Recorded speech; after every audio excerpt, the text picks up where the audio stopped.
बांग्लादेश में शेख हसीना की सरकार हटने के बाद से भारत के साथ तनातनी बढ़ती ही जा रही है। हालत तो ये हो गई है कि अब बांग्लादेश ने सीमा पर अपनी सेना ही तैनाती बढ़ा दी है। सीमा पर बंकर खोदे जा रहे हैं, मतलब कि बांग्लादेश के इरादे नेक नहीं।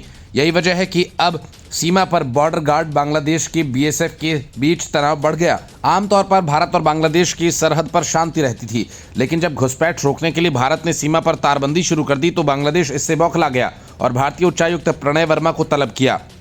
मोहम्मद यूनुस के सर्वे सर्वा बनने के बाद ये दूसरा मौका है जब बांग्लादेश ने भारतीय उच्चायुक्त को तलब किया है।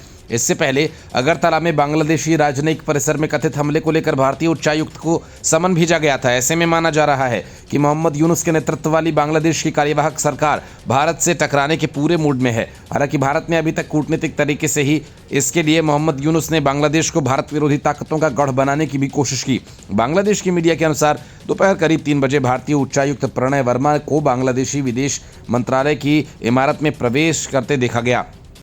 इससे पहले दिन गृह मामलों के सलाहकार लेफ्टिनेंट जनरल मोहम्मद जहांगीर आलम चौधरी ने कहा कि विदेश मंत्रालय को सूचित कर दिया गया है और मामले पर चर्चा के लिए भारतीय उच्चायुक्त को जल्द ही तलब किया जा सकता है। सभी विवादित बिंदुओं पर काम रोक दिया गया है और हम आगे की गतिविधियों की अनुमति नहीं देंगे। भारत बांग्लादेश की सीमा दुनिया की सबसे लंबी अंतर्राष्ट्रीय सीमाओं में से एक है, जो अक्सर विवाद का विषय रही है, जिसमें सीमा सुरक्षा मुद्दों को लेकर लोगों की आवाजाही तक की घटनाएं शामिल हैं। बांग्लादेश से बड़े पैमाने पर घुसपैठी आए दिन भारतीय सीमा में घुसपैठ की कोशिश करते हैं। इसके अलावा तस्करों का भी एक विशाल नेटवर्क इस सीमा पर एक्टिव है, जो अवैध तरीके से भारतीय सीमा में तस्करी की कोशिश करते हैं। कई बार इन घुसपैठियों को रोकने के लिए बीएसएफ को बल प्रयोग भी करना पड़ता है। पिछले दिनों बीजीबी के एक कमांडर ने दावा किया था कि बांग्लादेशी सेना ने गोडालिया नदी के किनारे 5 किलोमीटर तक के इलाके पर कब्जा कर लिया और इस बयान के बाद तनातनी की स्थिति बन गई। इसके बाद बीजीबी और बीएसएफ के अधिकारियों की फ्लैग मीटिंग बुलाई गई। बीएसएफ ने कहा कि बीजीबी के अधिकारियों ने भ्रामक बयान दिया था। बीएसएफ ने उन दावों को सिरे से खारिज कर दिया। कई रिपोर्ट्स में दावा किया गया कि सीमा पार बांग्लादेश की गतिविधियां संदिग्ध हैं। वहीं बीएसएफ बांग्लादेशी सीमा पर बाढ़ का काम पहले से ही कर रही थी। एक रिपोर्ट में कहा गया कि बांग्लादेश की सीमा को बॉर्डर के पास खास तरह का गड्ढा खोदते हुए भी देखा गया। इससे अंदाजा लगाया गया कि बांग्लादेश बंकर बनाने की तैयारी कर रहा है।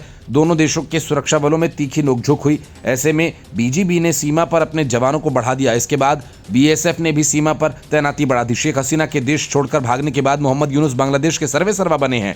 इसके बाद से ही बांग्लादेश में भारत विरोधी गतिविधियां तेजी से हो रही हैं। पहले बांग्लादेश में हिंदुओं के खिलाफ जबरदस्त हिंसा हुई और जब आवाज उठाने की कोशिश की गई तो बांग्लादेशी सरकार ने एक बड़े हिंदू नेता को फर्जी मामले में जेल में बंद कर दिया। इसके बाद से यूनुस सरकार में शामिल मंत्रियों ने भारत विरोधी बयानबाजियां की। अब बांग्लादेश भारत के कट्टर दुश्मन पाकिस्तान के साथ दोस्ती बढ़ा रहा है।